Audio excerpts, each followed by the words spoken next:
Hello, everyone. My name is Carl, and today I'll be talking about Naruto Shippuden Ultimate Ninja Storm Trilogy. It's a digital-only title, at least for the Switch, so I don't have anything to occupy my hands this time. But in any case, it was developed by CyberConnect 2 and published by Bandai Namco Entertainment for the Nintendo Switch on April 26th, 2018, for a whopping $39.99. It is rated T for teen for blood, mild language, mild suggestive themes, and violence. It is a game trilogy containing three fighting games based off of the Naruto and Naruto Shippuden anime. It contains Naruto Ultimate Ninja Storm, Naruto Shippuden Ultimate Ninja Storm 2, and Naruto Shippuden Ultimate Ninja Storm 3 Full Burst, which was like the comprehensive definitive edition of Ninja Storm 3. So, overall, these games are 3D environment fighting games featuring characters and items from the Naruto, specifically the anime, but obviously the manga as well by proxy. Um, the first game follows a young Naruto, uh, the young Naruto story from before the time he left the village and started the Shippuden arc. Ninja Storm 2 goes from the start of Shippuden through the pain fight, and Ninja Storm 3 covers from the after the pain fight through the Fourth Great Ninja War and has an alternate ending than the one from the anime and manga. Obviously, if you're not a Naruto fan, you probably don't know what I'm talking about, but as you're probably going to figure out through this review, a lot of this game is kind of hinging on the fact that you're a Naruto fan. So, me personally, I am. I've seen the entirety of Naruto and Naruto Shippuden, all the filler, everything. I'm a big fan. The family used to sit down every Friday night and watch the newest episode together. So, obviously, I'm inclined to like these games. I had played Ninja Storm 3 before. I believe that was the latest one that was out. I got it for the Xbox 360, and then promptly kicked myself because I didn't get Ninja Storm 3 Full Burst, which was the definitive edition of it. So when I saw that this game was coming out for the Switch, and I could check out the Full Burst content and Ultimate Ninja Storm 1 and 2, I went ahead and I downloaded it. Um, I wish there was a physical edition. I love me the physical edition, but there isn't. So obviously, gameplay wise, diving into the review, the main point of the game is fighting. It's a fighting game. There's one ninja versus one ninja with two support ninjas on the side. You are in a 3D arena you can run around in with. You can do various typical ninja things like throw shuriken. You can block attacks, use a substitution jutsu to dodge attacks. You can do your typical hand-to-hand combats as well.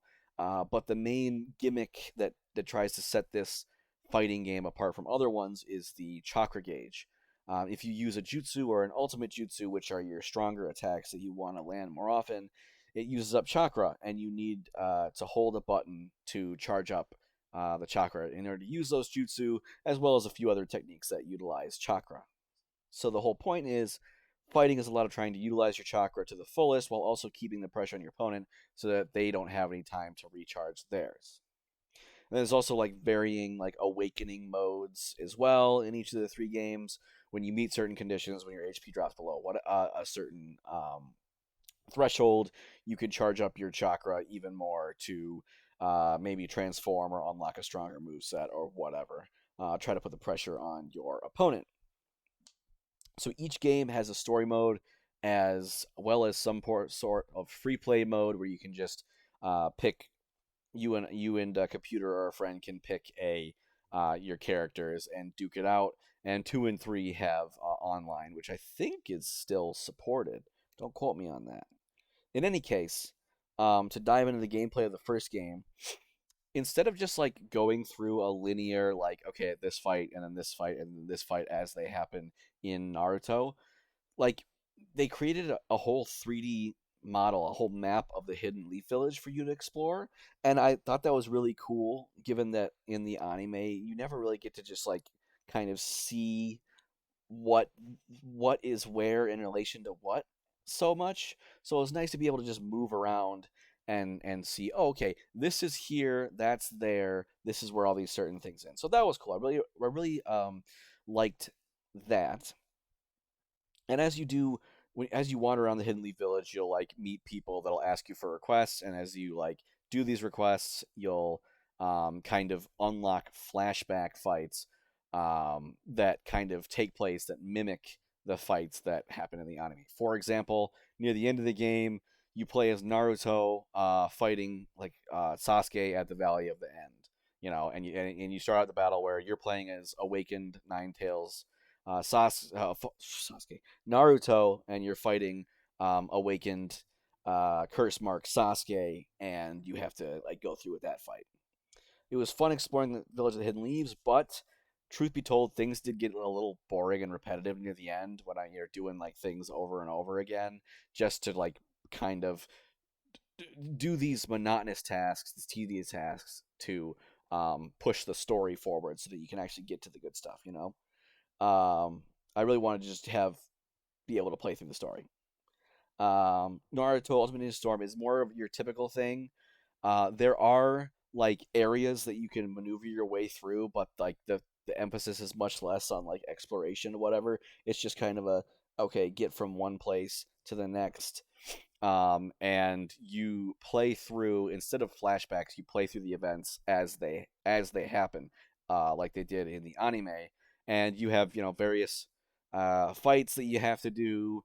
You go through the Kazekage rescue arc to start out with, and then like the Satsuki retrieval arc, all that good stuff. You have quick time event cutscenes, um, in which quick time events pop up, and if you do them well enough, then you can like unlock secret scenarios and quotes and whatnot. And so you just play through, do the fights, navigate the story real time. That's pretty much it. There is a bit of post game scenario where you can like unlock an extra little memory where I don't know you see Sasuke trying to kidnap Killer B, but gameplay wise, there's not much fancy to comment on in Storm 2. It's just you play through the game, you know. Naruto Ultimate Ninja Storm 3, you can tell is the big one, like their magnum opus of the trilogy. They really wanted it to cap things off. There's 81 playable characters, which is pretty dang cool. Your standard fights return from the previous two entries, but this time you have mob battles, which are kind of like a hack and slash thing where it's like you're fighting normal opponents, but they flinch a lot. And once you take one out, you can like dash to the next one to like keep up your combo. And there's also boss battles that utilize huge enemies. There's like one where you're giant Choji fighting um, the ghetto statue, for example. The hack and slash things can get a little repetitive. I did like them overall. It was nice to tear through the ranks as a character, but the boss battles, truth be told, were kind of boring because everybody's so big, like everything's so slow. You know, don't feel very agile, which is not a good thing for a game when you're playing as actual ninjas. And they're really all about just kind of figuring out, oh, okay, when he does this attack, block. When he does that attack, then go for it. Once you figure out what you're supposed to be doing, it's not hard. It just takes a long time and is very, well, it's very tedious. You know. Um, there were some mob battles that was like there's one near the end of the game where it's like 1v8, and let me tell you, these ones are just dumb. I'm sorry. It's like you versus, it was not 8, it was like 6, but you versus 6 other people. So you're doing a combo, you've got them locked in the combo, and then one of the other ones just uses a jutsu that pops out of the ground below you and takes you out and hurts you. That one was just silly. I don't know what they were doing trying to design things like that way. Um, I kind of figured out the only way to actually get a good rank on those is to end it with good HP, and to do that, you just like spam health items. Like you just buy a bunch of health items beforehand, load them up onto your palette, and then use them. So that was kind of left a bitter taste in my mouth to find out that the only way to beat this thing and get a good score is to just spam that. Also, in some of the mob battles, you have a support that heals you, and I found out, oh, the time I waste just sitting here and healing all the way back up to full is more than worth it for the point boost I'm going to get for having full health at the end. So I got the untouched bonus at the end, even though I healed entirely using my support right before, before finishing the battle. So, eh, oops, a little oversight there. I played that crap out of Ninja Storm 3. I beat it like 100%, so that's why I know all this stuff. Um, Now, to get into the actual meat and potatoes of the gameplay, how's the actual fighting, right? Before I begin talking about the fighting, however, as I mentioned in my Pokken tournament review, this game, like that one, doesn't really prep you for like human versus human PvP games. Even though I beat the entire game 100%, I then got destroyed by a real human who had some competitive experience because the game taught me, okay, if you want to win tournament mode, you just spam regular jutsu and recharge while they're falling over. Always substitute out of every combo. Never like sit and be like, okay, I can take this damage. I gotta save my substitutions for later. And just always try to win with an ultimate jutsu, which did not work at all against, a real person who knew how to play the game. So if I say something blatantly incorrect about this game and someone in the comments is like, holy crap, this is absolutely wrong, that might be why. It might not be because I'm sure that something doesn't exist, but it might be just I never knew it through my whole gameplay. It might be the game just never taught me something, and I was able to beat it um, without resorting to whatever tactics. So on to the actual, talking about the fighting, asterisks aside, I do enjoy how each character feels, like, and how they look when they're fighting. They feel authentic to how they fight in the anime. It feels like, okay, this is what Shikamaru would do. This is what Tenten would do. This is what Hinata would do. But the problem is, even though, like, their character models and their animations might be different, like there isn't a lot of fundamental differences in the different characters. But like, okay, you have your combo, but it's just spamming the attack button a lot. You might be able to angle it up or down to have different um to string different things together, but I don't know how to string different combos together. I just know, okay, you spam the attack button a lot, you do your whole combo, and then the last hit knocks them away, and then that's it. I don't know anything about, okay, maybe you can cancel a move, and then they'll try to block, and then you wait until they're blocked. I just don't know, So it's very very basic in terms of how the combat plays out.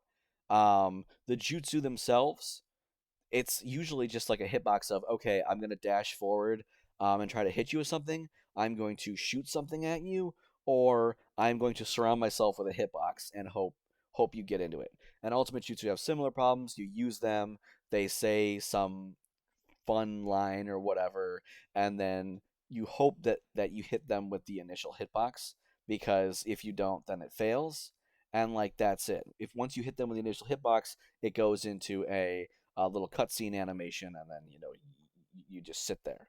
Um, so even though they're hard to land, Ultimate Jutsu are still pretty pretty cool. Like the jutsu themselves, I mean, the game's very fan servicey. Like if you're a fan of Naruto, you'll be like, oh my god, that's so cool. And if you like KO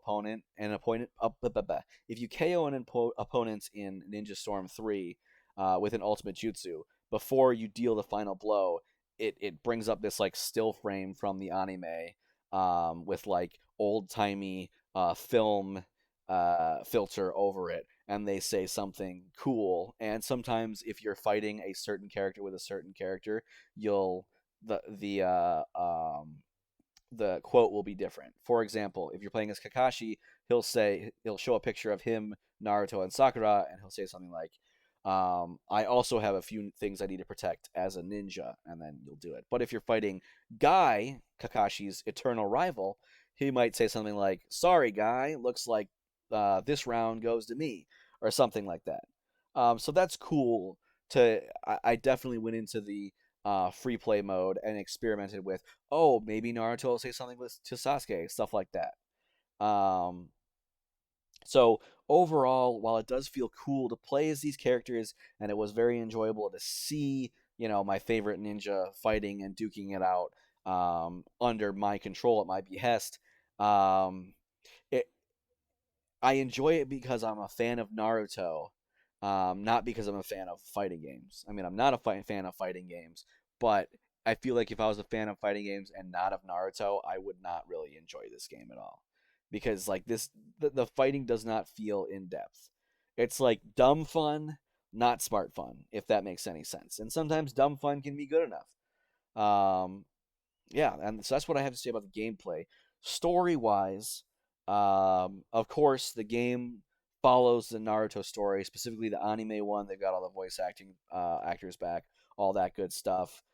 So, um, if you're familiar with the anime, which I hope you are before you're playing these games, it'll walk you through that.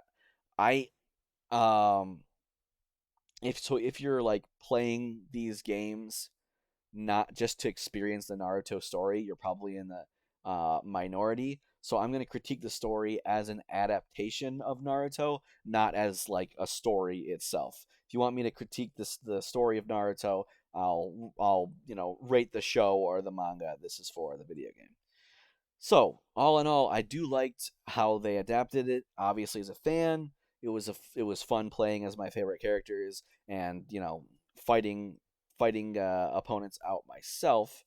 Um, and along those notes, it does a good job of not just having you fight as Naruto every time.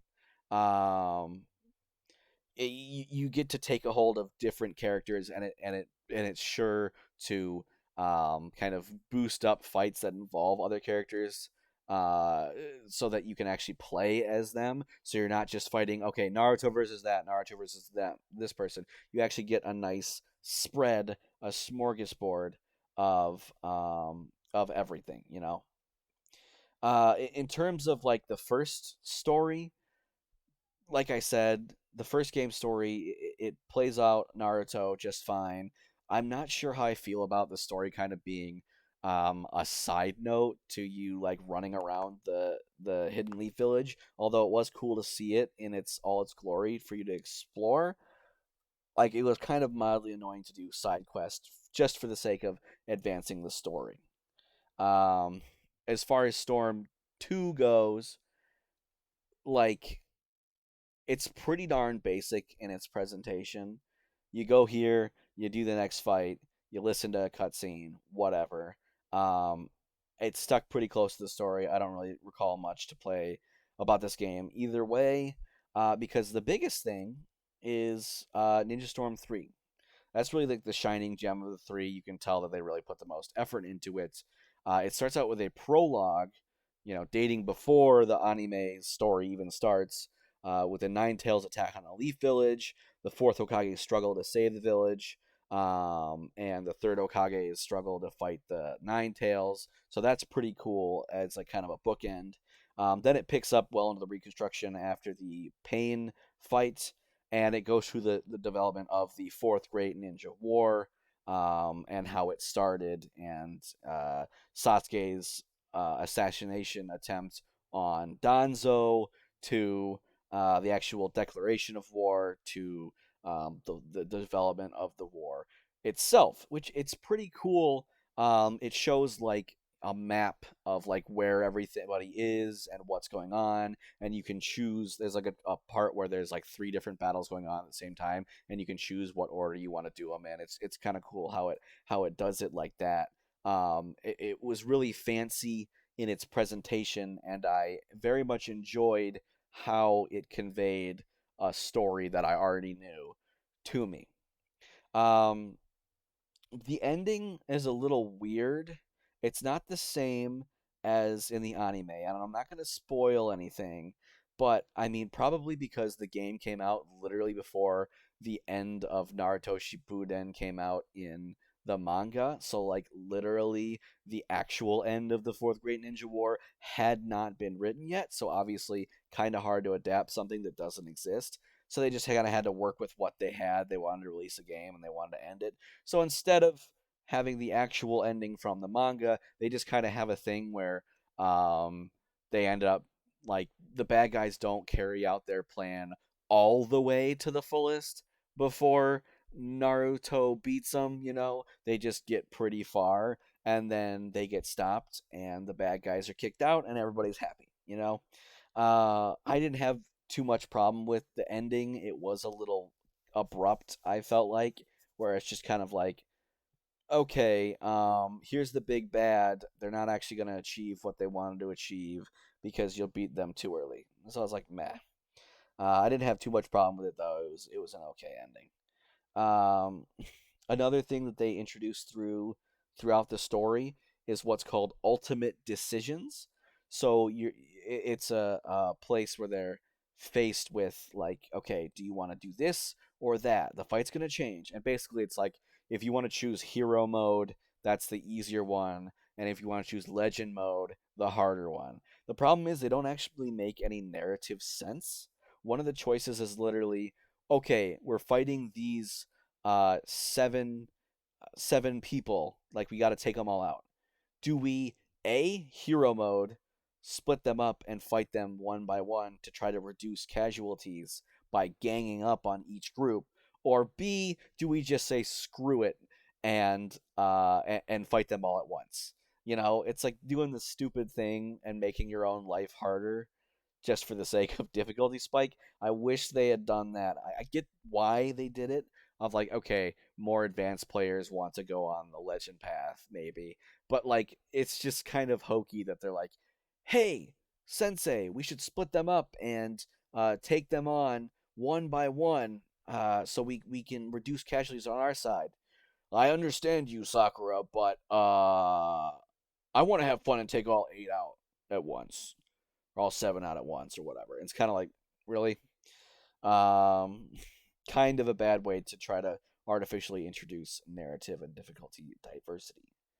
On a different note, I really, really enjoyed the post game.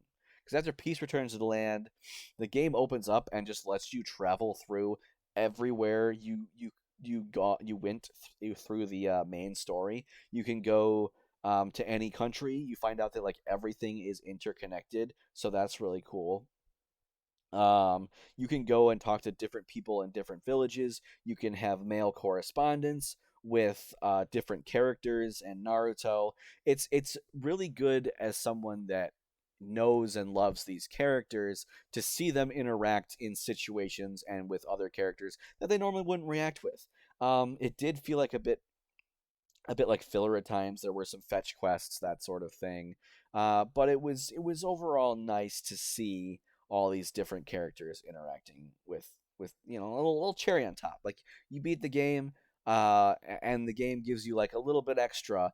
That's exclusive to the game itself and didn't actually happen in the anime, which I think is cool. So that's it for the story, graphics and art style. All the games have this basically the exact same graphics of this cell shaded anime art style. Obviously, cell shading is kind of meant to emulate a an anime type feel. I think they did a pretty good job of doing the anime style, moving it into 3D graphics. I didn't have many problems with how things looked. Although sometimes in cutscenes with the 3D graphics, when you zoomed in on people's faces, they might have gotten a lot of little, weird and distorted. Not overall fine, but I don't know. Music wise, not gonna lie, pretty much the only music I remember about this game is the Hidden Leaf Village theme from the post game scenario in Ultimate Ninja Storm 3, and I like that enough. It was fine. I don't think it's a standout or anything. I don't remember like literally any other music. Like it's either too generic or it was pulled directly from the anime and I'm not just remembering it from the game because it I remember it from the anime. So like music, take it or leave it, I guess. I don't know. Um, Penultimately, DLC. All the DLC outfits, they're only available in Ultimate Ninja Storm 3. All of them that were available in the original release of the game are included. So that's cool. You don't need to buy any DLC. They're all like outfits and stuff. They're just included in the base game. Don't need to worry about it. Cool. Yeah. So finally, to my conclusion and recommendation. Overall, if you are a Naruto fan like me, like go ahead and get it. You'll have some fun playing as characters. Um, that you know and love, all that good stuff. It's a good way to re experience the story of the anime in a more condensed way that doesn't have episodes and episodes of pointless filler arcs. I'm not salty, I promise. Unfortunately, I do think it does ride on like you already knowing what Naruto is and what the storyline is. Obviously, it's kind of hard for me to go back and re experience the games with a fresh slate, like draining from my brain everything I know about Naruto. Like there were no surprises when I played these games. I knew who was going to die where, and I knew like who was going to fight whom here and who was going to win. You know, because I'd already seen the show. So I don't know if you're someone that like wants to experience the storyline of Naruto, but like has never seen the anime or read the manga. Um, I don't know. I don't think it would work that well. Maybe it would. I'm trying to put myself in your shoes and I don't think it will. I don't know. Overall, I'm gonna give it a 7.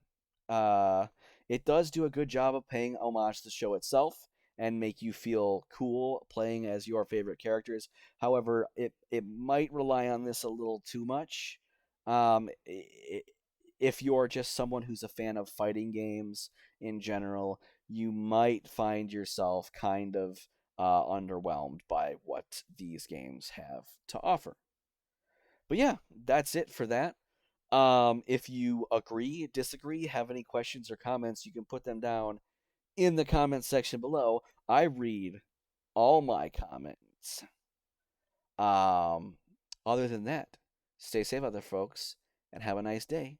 Bye.